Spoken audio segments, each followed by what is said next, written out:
Assalamualaikum warahmatullahi wabarakatuh. Hello my dear student grade 1. How do you do? I hope you're fine and I hope you are in a good conditions. Miss Yuska harapkan anak-anak semuanya dalam kondisi yang baik, dalam kondisi yang sehat dan tetap semangat belajar. Bukan begitu? Oke, kali ini pembelajaran kita di lanjutan dari yang lalu. Kemarin kan sudah belajar tentang Pancasila tuh. Nanti kemungkinan kita akan belajar lagi ya sila-silanya kalau sudah dihafalkan. Tapi sekarang Miss akan ajak yang lain yang ada hubungannya dengan pengamalan Pancasila. Pengamalan itu adalah perilakumu sehari-hari. Apa itu? Yuk check it out. Oke, kita akan belajar tentang ini dia. Children write an obligation.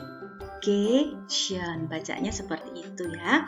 Apa itu nak? Hak dan kewajiban anak-anak di rumah. Juga nanti akan ada yang di sekolah ya. Supaya kita lebih paham dan jelas apa itu hak dan kewajiban. Oke, lanjutnya adalah ini dia. Apa yang ada di balik layar? Nah, children right adalah hak anak. Hak itu apa, Miss? Aku kok tahu, aku taunya hak itu hak sepatu, Bunda. Oh, bukan ya. Hak adalah segala sesuatu yang harus kita terima, yang boleh kita lakukan. Anak-anak juga punya hak. Hak apa saja yang kamu miliki? Ini contoh ya. Beberapa contoh dari Miss, mungkin masih banyak yang lain. Hak bermain, hak belajar, hak untuk didengarkan pendapatmu, atau kamu bicara, ayah bunda mendengarkan. Gitu. Lalu, ini hak bermain. Kita akan membicarakan tentang hak bermain ya. Ini ada sebuah nama temanmu yang namanya Aska. Aska sedang bermain di halaman rumah. Kemudian Aska bermain bersama teman-temannya. Aska, ayah dan ibunya membiarkan Aska untuk bermain. Boleh, diperbolehkan. Ayah dan ibu Aska tidak melarang Aska bermain. Ayah dan ibu Aska hanya mengawasi jika tiba waktunya Aska harus mengakhiri bermainnya. Oke, dan yang selanjutnya, hak untuk belajar dengan gembira. Nah, ini juga ada temanmu bernama Tira. Miss bacakan ceritanya. Tira belajar berhitung. Pelajaran matematika sulit kalau tidak rajin mengerjakan soal. Ayah dan ibunya membantu Tira belajar. Ayah dan ibu Tira tidak memaksa Tira harus bisa. Yang penting Tira sudah berusaha. Nah, ayah dan ibu mengajak Tira bermain sambil belajar. Dengan begitu, belajar jadi menyenangkan dan Tira menjadi paham. Nah, apalagi seusia anak-anak ya, butuh dibantu ayah bunda atau orang lain untuk belajar. Tuh. Nah, lihatlah sebelahnya, Aldo. Aldo nampak kesal dan murung. Aldo belajar berhitung gak bisa-bisa. Ayah dan ibu Aldo tidak membantu. Akibatnya, Aldo sering menangis. Aldo makin tidak paham pelajaran matematika. Di antara dua ini mana yang anak-anak rasakan? Tentunya mesti yang seperti Tira ya. Oke, kita lanjutkan. Ini adalah hak untuk belajar dengan gembira. Lalu nih, kita mau belajar tentang hak untuk didengarkan pendapatnya. Didengarkan oleh siapa? Nih ada contoh lagi soal, ada contoh cerita. Miss bacakan. Pada suatu sore, keluarga Nisa berkumpul. Mereka membicarakan rencana liburan sekolah. Bagaimana jika pergi ke rumah kakek, kata ayah. Kalau ibu usul, kita di rumah saja. Kita bisa membersihkan rumah, bisa masak istimewa, kata ibu. Anak-anak bagaimana, tanya ayah. Nah, aku ingin pergi ke Jogja, kata Nisa. Nah, terus Aska, kakak Nisa, bilang bahwa dia ingin ke rumah kakek. Nah, Ayah dan ibu tertawa mendengar pendapat anak-anak.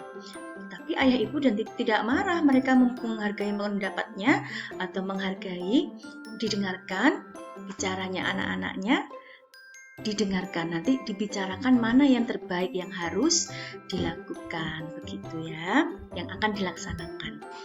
Nah, ini adalah hak didengarkan pendapatnya. Paham ya?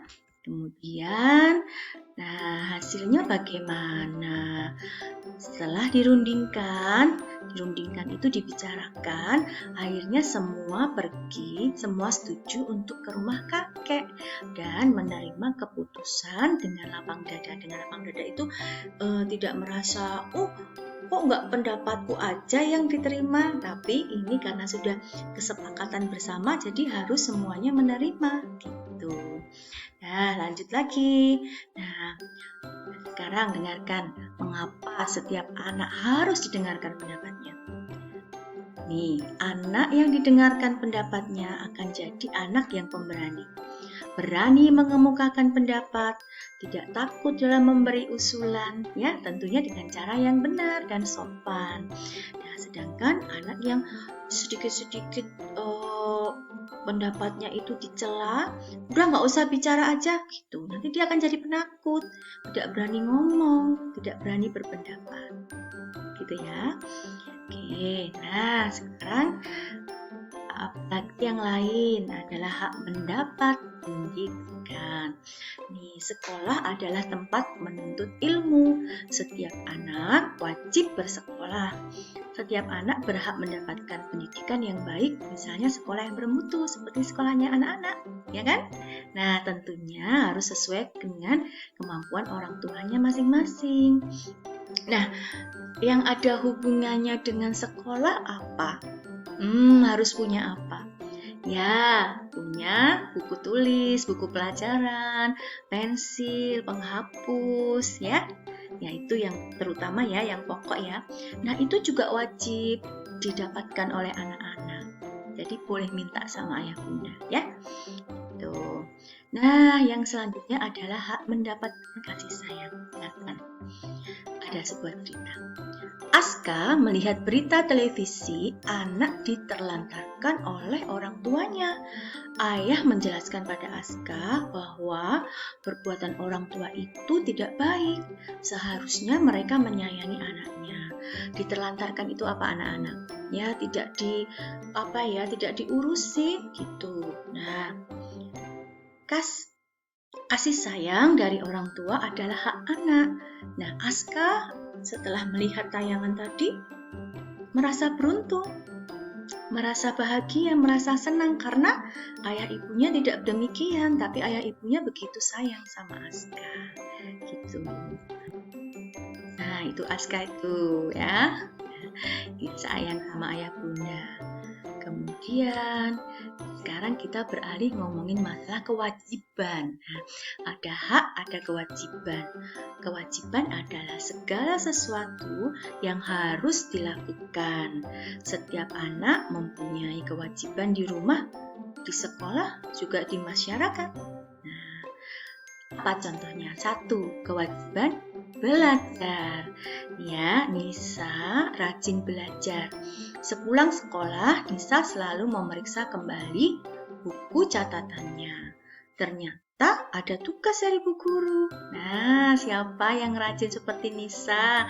Kalau sekarang anak-anak ngeceknya atau memeriksanya bukan buku catatan ya, tapi di Google Classroom ya, dibantu ayah bunda ya.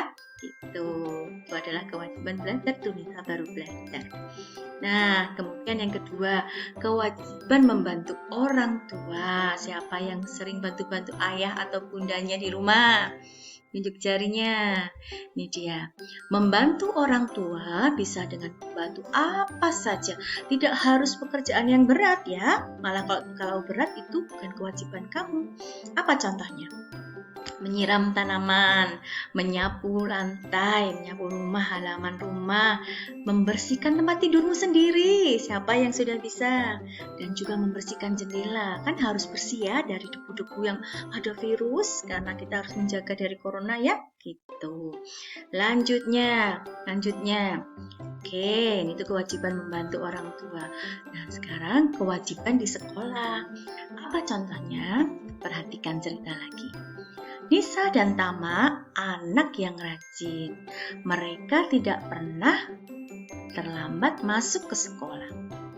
Nah, di kelas mereka itu tekun, selalu tidak melalaikan tugas-tugasnya, mendengarkan bu guru dengan baik, dan rajin melaksanakan tugas piket. Besok anak-anak akan melakukan ini ya, kalau sudah sekolah ya, piket menjaga kebersihan kelas.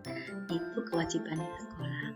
Ini sekarang selanjutnya, bagaimana sih cara membedakan hak dan kewajiban? Itu Nisa membersihkan tempat tidurnya. Nah, di sini ada dua, hak dan kewajiban. Ada bisa mengandung dua, yaitu hak juga kewajiban. Hak Nisa apa? Lihatlah, Nisa punya kamar tidur yang nyaman. Sedangkan kewajibannya yang harus dilakukan Nisa apa? Merapikan kamar tidurnya sendiri. Begitu. Rizka harap anak-anak juga demikian ya, udah bisa merapikan kamar tidurnya, melipat selimut ya, gitu. Oke, ini saya. Ini membedakan hak dan kewajiban di rumah. Contoh yang selanjutnya nih, supaya kamu lebih paham, kita akan membedakan hak dan kewajiban di sekolah. Apa hak di sekolah? Mendapatkan materi dari guru. Nah, meskipun sekarang belajar online, tapi tetap mendapatkan pelajaran kan dari Miss? Nah, oke, berarti itu hakmu mendapatkan pelajaran. Sedangkan apa kewajibanmu? Ya, dikerjakan, memperhatikan dengan sungguh-sungguh, sehingga kamu mendapatkan ilmu yang bermanfaat. Begitu. Nah, Miss rasa itu dulu dari Miss Wiska.